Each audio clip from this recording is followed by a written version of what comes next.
Students, आज अपन करेंगे exercise 8.2। इसके पहले अपन 8.1 सॉल्व किया था, है ना। तो चलो आज से स्टार्ट करते हैं चैप्टर एक्सरसाइज 8.2, चैप्टर नंबर 8 का, है ना। तो ट्रिग्नोमेट्री अपन पढ़ रहे हैं। ट्रिग्नोमेट्री की 8.2 के बाद अपन 8.3 करेंगे। उसके बाद फिर 8.3 के बाद फिर एक नया चैप्टर अपन स्टार्ट करेंगे। तो चलो देखो एक्सरसाइज 8.2, ठीक है। काफी सिंपल है। एक टेबल आपको याद करनी है, वैल्यू याद करनी है। नंबर 1 क्वेश्चन है sine 60 degree into cos 30 degree plus sine 30 and cos 60 degree, ठीक है। तो ये वैल्यूज आई थिंक मैं मानता हूं कि आपको ये वैल्यूज याद होंगी, ठीक है। अगर वैल्यूज याद नहीं है या आपको वैल्यूज नहीं आ पा रही हैं तो आप हमसे पूछ लेना, तो या फिर आप कहोगे तो हम इसके लिए टेबल ही अपलोड कर देंगे, ठीक है। इस पे इन वैल्यूज को कैसे फाइंड करते हैं, कैसे निकालते हैं, वो टेबल भी हम आपको बता देंगे। तो प्रियान चलो इसको सॉल्व करते हैं। अब यहाँ पे हमें क्या याद होना चाहिए कि इसकी वैल्यूज क्या क्या होती हैं, ठीक है। तो यहाँ पे देखो सॉल्व करेंगे इसको।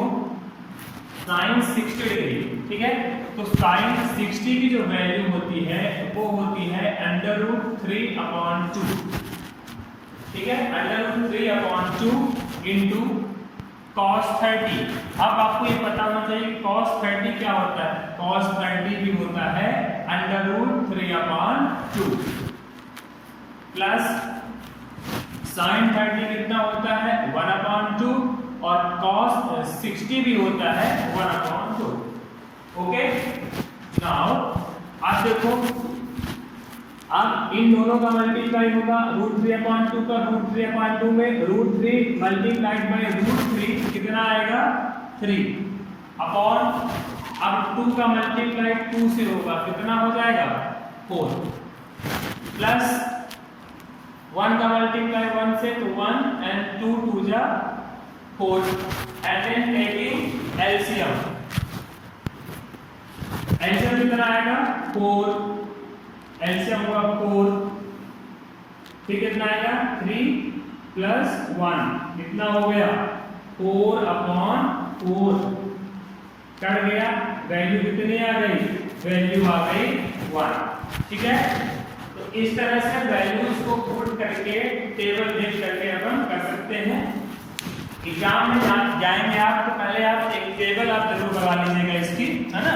0 degree 30 degree 45 degree 60 degree and 90 degree, ठीक है। टेबल आप बना लीजिए क्योंकि 3 या 4 मार्क्स का क्वेश्चन या फिर ऑब्जेक्टिव में इसके क्वेश्चंस कंपलसरी आते ही आते हैं।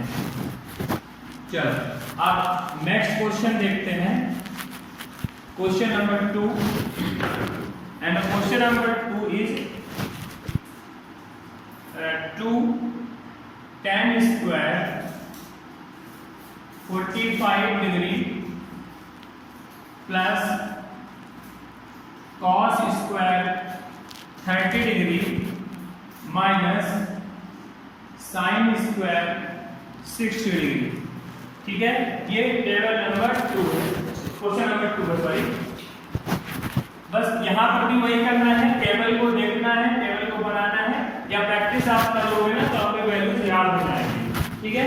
तो 2 tan स्क्वायर 45, यहाँ पे देखो tan 45 की वैल्यू कितनी होती है 1, ठीक है। tan 45 की वैल्यू कितनी हुई 1, यहाँ पे स्क्वायर लगा है तो आप यहाँ पे स्क्वायर अप्लाई करो, फिर प्लस। अब आपको देखना है कि cos 30 क्या होता है। cos 30 की वैल्यू होती है √3/2, स्क्वायर लगा है स्क्वायर अप्लाई कर दो, माइनस तो माइनस sin 60 की वैल्यू कितनी होती है, sin 60 की वैल्यू होती है √3/2, इसका भी स्क्वायर कर दो, बस आगे से सॉल्व करो। कितना हुआ 2 × 1 का स्क्वायर प्लस √3/2, तो √3 का जब स्क्वायर करते हैं तो 3 हो जाता है और 2 का जब स्क्वायर करेंगे तो 4 हो जाएगा, माइनस यहाँ भी √3 का स्क्वायर कितना हो गया 3/4 हो गया। इसको अलग हम पहले भी काट सकते थे, पहले ही काट देते क्योंकि दोनों सेम थे, ठीक है, लेकिन हमने एक्सपेंड कर दिया। ये देखो प्लस और ये हो गया माइनस, ये दोनों क्या हो गए कैंसिल हो गए, कितना बचा 2 1 जा 2, अब बाकी को कट गए, ये आ गया आपका आंसर, ठीक है, 2 क्या हो गया आपका आंसर हो गया। चलो अब नेक्स्ट क्वेश्चन नंबर 3 देखते हैं, इसे कैसे सॉल्व करेंगे। कोई भी प्रॉब्लम हो आप कमेंट करके पूछ लेना, ठीक है, कोई भी क्वेश्चन समझ में नहीं आए या और भी कोई क्वेश्चन हो जो इंपॉर्टेंट आपको लग रहे हो उनको अच्छी तरह से करना, ठीक है, और बाकी इंपॉर्टेंट क्वेश्चंस भी हम आपको फिर एग्जाम के 2 महीने 1 महीने पहले हम आपको कराएंगे। फिर नंबर 3 है, क्वेश्चन नंबर 3 क्या है, cos 45 degree upon sec 30 degree plus cosec 30 degree, cosec 30 degree, ठीक है। अब इन क्वेश्चंस को सॉल्व करना है। आप देखो cos 45 डिग्री, तो cos 45 डिग्री कितना होता है 1/√2, ठीक है, इसकी वैल्यू हो गई 1/√2 अपॉन sec 30, sec 30 की वैल्यू कितनी होती है, sec 30 की वैल्यू होती है 2/√3 प्लस cosec 30, अब cosec 30 कितना होता है, cosec 30 होता है 2, ठीक है, cosec 30 कितना हो जाएगा 2 हो जाएगा। आप चलो इसे सॉल्व करो,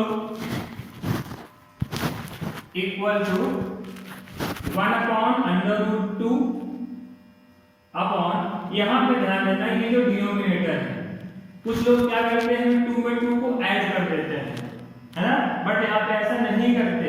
ध्यान रखना एक नंबर क्या है 2/√3 है, प्लस क्या है 2 है, जब तक बीच में प्लस है तो हम क्या करेंगे अपॉन में 1 करके क्या निकाल देते हैं इसका एलसीएम, ठीक है, क्या निकालेंगे इसका एलसीएम फाइंड करेंगे, ठीक है, तो क्या है 2/√3 प्लस 2/1 दैट इज √3 और 1 का एलसीएम निकालेंगे, ठीक है, देख लो सिंपल जैसे नंबर्स का ऐसे निकालेंगे, √3 है तो √3/√3 से ही कटेगा, 1 आ गया, कितना बचा √3 बचा, तो इसका एलसीएम कितना हुआ, एलसीएम हुआ आपका √3। आप देखो √3 ही लिखा है, एलसीएम भी लिखा है, तो यहाँ पे क्या करेंगे 2 लिख देंगे, प्लस तो प्लस, देखो एलसीएम का रूल क्या होता है, ध्यान से देखना, मैं एक सिंपल सी चीज आपको बता रहा हूँ, कुछ लोगों को प्रॉब्लम्स होती है एलसीएम नहीं तो सबको आता है, लेकिन उसे सॉल्व करने में प्रॉब्लम होती है, ठीक है, देखो जैसे लिखा है 1/6 माइनस 1/3, इसको समझना, इसे कैसे सॉल्व करते हैं, देखो 6 और 3 का जो एलसीएम होगा वो 6 आएगा, ये सबको पता है, ठीक है, कैसे निकालते हैं ये भी पता है आपको, है ना, क्या होगा 2 3 जा 6 एंड 3 आ जाएगा, फिर 3 से कट जाएगा, 3 1 जा 3 बच जाएगा, कितना है 2 3 जा 6, ये आपका एलसीएम आ गया। इसके बाद हम ये देखते हैं कि जैसे ये नंबर है, क्या है ये 1/6 है, अब अपने को यहाँ पे ये चेक करना है, पहले आप देखो एलसीएम कितना है, एलसीएम को दिमाग में रखो कि एलसीएम हमारा 6 है, फिर पहला नंबर देखो तो 1/6 है, मतलब पहले वाले नंबर का डिनोमिनेटर देखते हैं, इसका डिनोमिनेटर क्या है 6 है, तो हम 6 की टेबल पढ़ते हैं कहां तक, जब तक एलसीएम ना आ जाए, तो 6 1 जा 6 ही होता है, मतलब हम एक ही बात पढ़े जो जिससे हम डिवाइड करते हैं, ये देखो 6 1 जा 6 आ गया, कितना आया 1, तो ये भी 1 का मल्टीप्लाई ऊपर कर देते हैं तो कितना हो गया 1 ही रहेगा, फिर बीच में माइनस है तो यहाँ पे माइनस लिख दिया। आप देखो अब एलसीएम तो 6 ही है, अब दूसरा वाला नंबर देखो कि उसके डिनोमिनेटर में क्या है 3 है, अब 3 की टेबल पढ़ो, 3 2 जा 6 होता है, तो यहाँ पे 2 का मल्टीप्लाई करें, 3 2 जा 2 आया ना, तो 2 1 जा 2 हो गया। इस तरह से करते हैं। सेम यहाँ पर भी देखो, हमारा यहाँ पे जो एलसीएम आया वो √3 आया। पहला नंबर देखो 2/√3 है, किससे डिवाइड करोगे? √3 से डिवाइड करोगे तो √3 1 या √3 होगा तो 1 आया, यहाँ पे 1 से मल्टीप्लाई कर दिया, प्लस है प्लस लिखा। अब 1 है, 1 है तो 1 √3 का मल्टीप्लाई होगा, 1 √3 जा, है ना, 1 है ना यहाँ पे, तो 1 से डिवाइड कर दो, 1 √3 टाइम भी जाएगा, 0 होगा, √3 यहाँ पे √3 का मल्टीप्लाई कर दो तो 2 है और √3 का मल्टीप्लाई ऐसे होता है, ठीक है, ये रूट के बाहर था, ठीक है, तो 2 √3 हो गया। अब इसे और सिंपलीफाई करो, इक्वल टू 1/√2 अपॉन, यहाँ पे देखो इसको मैं चेंज करता हूं, देखो ये तो न्यूमरेटर में कितना लिखा था 1/√3, फिर ये वाला जो डिवाइड होता है इसको मल्टीप्लाई में कन्वर्ट करते हैं, ठीक है, इस डिवाइड को मल्टीप्लाई में कन्वर्ट करेंगे और जो नीचे नंबर लिखा होता है दैट इज जो डिनोमिनेटर पे होगा उसका क्या होगा? रेसिप्रोकल। रेसिप्रोकल दैट इज ये कितना हो जाएगा? रेसिप्रोकल क्या होता है? न्यूमरेटर को डिनोमिनेटर पे और डिनोमिनेटर को न्यूमरेटर पे लिख देना, तो √3 अपॉन 2 + 2√3 हो गया, ठीक है, और मल्टीप्लाई कैसे होगा? 1 न्यूमरेटर का मल्टीप्लाई न्यूमरेटर से, 1 मल्टीप्लाई में √3 दैट इज √3 अपॉन, अब √2 का मल्टीप्लाई ऐसे लिख दो, एक बार √2 लिखो फिर ब्रैकेट में लिख दो 2 + 2√3, ठीक है, कितना हुआ ये? √3 अपॉन, अब √2 का मल्टीप्लाई करो तो 2 का √2 से मल्टीप्लाई, देखो दोनों एक रूट के अंदर है और एक रूट के बाहर है, इसलिए इनका मल्टीप्लाई केवल ऐसे लिखेंगे, ठीक है, जो रूट के अंदर होगा वैल्यू उनका रूट के अंदर वाले से ही मल्टीप्लाई करेंगे, जो रूट के बाहर होगा वो रूट के बाहर से ही मल्टीप्लाई होगा, ठीक है, यहाँ पे 2 रूट के अंदर है, यहाँ पे 2 रूट के बाहर है, इसलिए केवल ऐसे ही लिखेंगे, मल्टीप्लाई का नहीं करेंगे, प्लस अब √2 का मल्टीप्लाई 2 √3 से होगा, देखो ये 2 क्या है? रूट के बाहर है और ये 2 जो है रूट के अंदर है, ये 3 रूट के अंदर है, इसलिए इनका मल्टीप्लाई हो जाएगा तो 2 3 जा कितना हो जाएगा? 6 हो जाएगा, ठीक है। अब यहां से क्या करोगे? कभी भी जब आप आंसर लिखेंगे ना तो आंसर में जो रूट होता है वो डिनोमिनेटर में नहीं रखते, डिनोमिनेटर से रूट को हटाना होता है, ठीक है, तो ऐसी सिचुएशन में क्या करते हैं अपन, यहाँ पे देखो √3 अपॉन, एक काम ये कर सकते हैं कि यहाँ से 2 कॉमन कर लेते हैं, इन दोनों से 2 कॉमन हुआ, 2 जब कॉमन हो गया यहाँ बचा √2 और यहाँ बचा √6, ठीक है। अब क्या करते हैं? रूट को हटाने के लिए रेशनलाइजेशन करते हैं, तो इसका रेशनलाइजेशन कर दो, इसका √2 + √6 का रेशनलाइजेशन सबको आता है, √2 बीच का जो साइन होता है वो चेंज हो जाता है अपॉन √2 - √6 हो जाता है, ठीक है। अब सिंपलीफाई करो और अब न्यूमरेटर में न्यूमरेटर का मल्टीप्लाई करो तो √3 का √2 से मल्टीप्लाई होगा तो √6 हो जाएगा, फिर √3 का √6 में मल्टीप्लाई होगा तो 6 3 जा 18 हो जाएगा अपॉन 2 लिखो। अब यहाँ पे देखो इन दोनों को देखो, a + b a - b का फार्मूला लगेगा, ये क्या होता है? a - b या a + b * a - b, ये क्या होता है? a² - b², तो यहाँ पर देखो a की वैल्यू √2 और b की वैल्यू √6 हो गई, तो क्या हो जाएगा? a² - b² अप्लाई कर दो, a² दैट इज √2 का square minus b² that is √6 का स्क्वायर, ठीक है। देख लो कितना बचा, √6 माइनस √18 लिखा हुआ है और 18 को अपन लिख सकते हैं 2 × 9, ठीक है, 2 × 9 लिख सकते हैं अपॉन 2। अब यहाँ पे देखो √2 का स्क्वायर क्या होगा? दैट इज √2 में √2 का मल्टीप्लाई 2 और माइनस √6 का स्क्वायर कितना हो जाएगा? 6, कितना बचा? √6 माइनस, अब यहाँ पे देखो 9 क्या है? रूट के अंदर है तो 9 का स्क्वायर रूट क्या हो जाएगा? 3,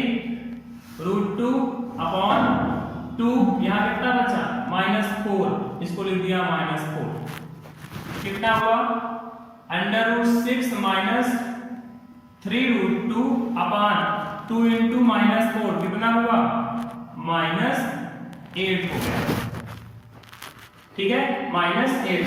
चलो अब ये माइनस को भी डिनोमिनेटर पे नहीं रखते, माइनस को हम न्यूमरेटर पे लेके जाएंगे, तो माइनस न्यूमरेटर पे जाएगा, या सिंपल सा है न्यूमरेटर और डिनोमिनेटर माइनस से मल्टीप्लाई कर देते हैं, तो -3√2 लिखा है, ये +3√2 हो जाएगा, और ये जो प्लस में होता है वो माइनस में हो जाता है अपॉन 8, ठीक है।